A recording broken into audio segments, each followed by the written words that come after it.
Hi, this is Travis from the Stephanie Miller Show. Please enjoy this clip on the Political Voices Network. I gotta say, it must be particularly personally galling for you, not just as a, school board member that really cares about kids and their education, but also a gay man.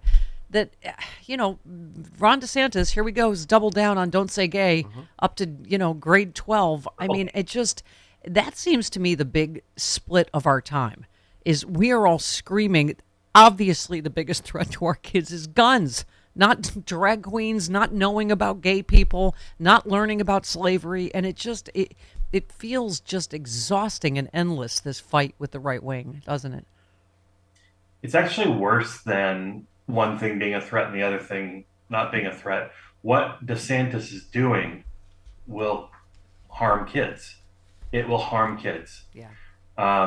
And young people need to know that they are safe and affirmed in their schools, and that they can be who they are.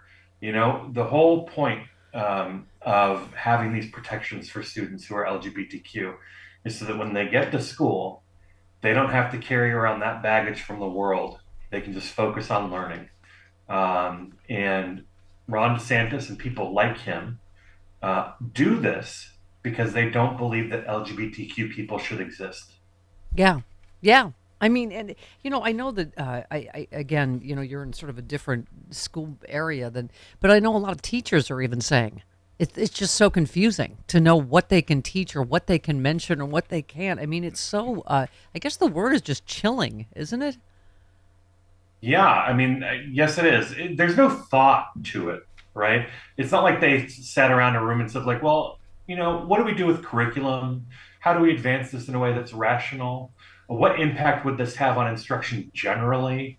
They don't think about those things, right? This is all, fodder, right-wing catnip for the base, for people who want to run for president. And the people taking it on the chin are LGBTQ young people, their families, their parents, and educators. Right. So obviously this Don't Say Gay expanded through 12th grade in Florida. Critics of the restrictions argue everyone has a sexual orientation and a gender identity. It looks like this rule would make it impossible to do much instruction at all, said the head of PFLAG there. Yeah, critics argue the bill would censor speech, stop people from talking about their identities due to its vague descriptions of instruction and gender identity and sexual orientation. One attendee said there's no clear distinction between discussion or instruction. Can people have those rainbow stickers? Can we talk about Stonewall even happening? We don't know exactly where the line is. Well, can you talk about Martha Washington? Right? Yeah. Like, she's not LGBTQ, but to talk about her is to talk about how she was the spouse of the first president. Yeah. That certainly sounds like a conversation about identity or orientation. Sure. Yeah. How about, where was it, Travis? You can learn about Rosa Parks, but don't mention racism. Yeah, that was It's Florida. just, right? Yeah, of course.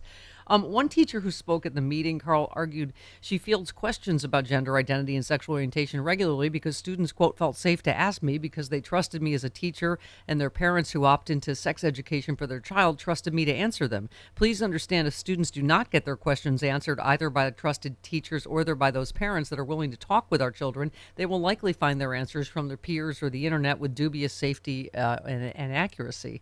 I think that's a great point, don't you?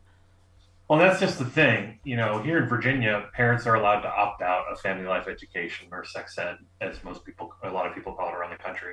And so, if they don't want their kids hearing about this stuff, they can opt them out. Sure. I mean, there's obviously an argument around whether or not that's appropriate.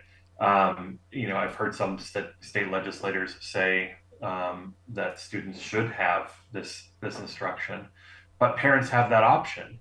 And so what we're really talking about is politicians deciding that parents having the option is not appropriate and that no one should have the option. Yeah. A great, I think, ad for education is Lauren Boebert and Marjorie Taylor Greene on Any Given Day. I love this. Lauren Boebert said no drag queen story time in her district. They didn't listen, and it was a huge success. The goals of drag time story times are to inspire a love of reading while teaching deeper lessons on diversity, inclusion, self-love, and appreciation of others. One local outlet said they further reported the latest event went off without a hitch. I mean, I just wonder, again, how you feel like this is going to play politically, because there's stories about the GOP donors are fleeing DeSantis over book bans and how, abortion and how extreme he's become. Well, in response to Lauren Boebert, the words of RuPaul come to mind. We're all born naked and the rest is drag. Yeah. Wearing a pair of glasses and a strand of pearls and a business suit does not make someone an intelligent member of Congress. Yeah. And, certainly plays dress up. So I think that this stuff is a distraction. I think that people know these political stunts are designed to engender division and make people angry and to, goose the Republican base. But actual voters want results. They don't want political stunts. Yeah. And so they are watching this just as much as everybody else is. That's why I'm torn. When you watch Marjorie Taylor Greene just yesterday, you can see where, the stories coming out this morning is Republicans are pissed. And what's his name? I forget the head of. He's saying if she does it again, he's going to tell Kevin McCarthy he's got to pull her off committees. There's part of me that, thinks she's such an embarrassment and disgrace. I guess good that she's becoming the face of the Republican Party. Because I think people can just watch that. I don't even know if it's a partisan thing and just go, what a jerk, what a mentally ill, whatever her problem is. Like just with the name calling and the nastiness. I don't know. What do we do with a problem like Marjorie Taylor Greene? Well, these are the people who learned from Trump's example. And Trump has never faced accountability. He will now, but he has never before. So hopefully, look, the voters tire of this stuff. Do you really think Kevin McCarthy would have these people in any kind of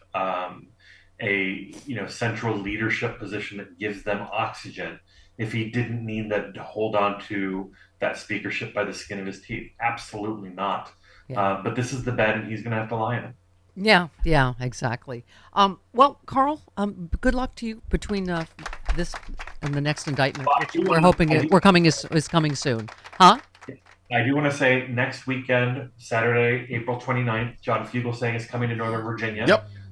And I know that a lot of people can't make it to Northern Virginia for his 1-hour stand-up comedy event for us. Yes. But we are streaming it live now for any mooks out there who would like to join us. So they can go to mooksandspace.com. Mooksandspace.com to find out how they can join us for the streaming portion of the event. It's going to be a lot of fun. Awesome. Fantastic and things of this nature. All right. Thank you. Good luck, Carl. Mooksforcarl.com as well.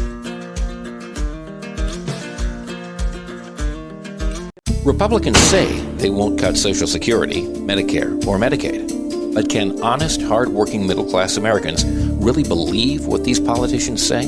Republicans said they wouldn't overturn Roe v. Wade. Here's what Supreme Court Justices Gorsuch, Kavanaugh, and Coney Barrett said during their Senate confirmation hearings. Roe v. Wade is a precedent of the United States Supreme Court. A good judge will consider it as precedent of the United States Supreme Court. Roe v. Wade. It's settled as a precedent of the Supreme Court. Roe is not a super precedent, but that doesn't mean that Roe should be overruled. Well, we saw how that turned out. They played us for fools. Tell your elected officials to keep their hands off of our Social Security and healthcare benefits.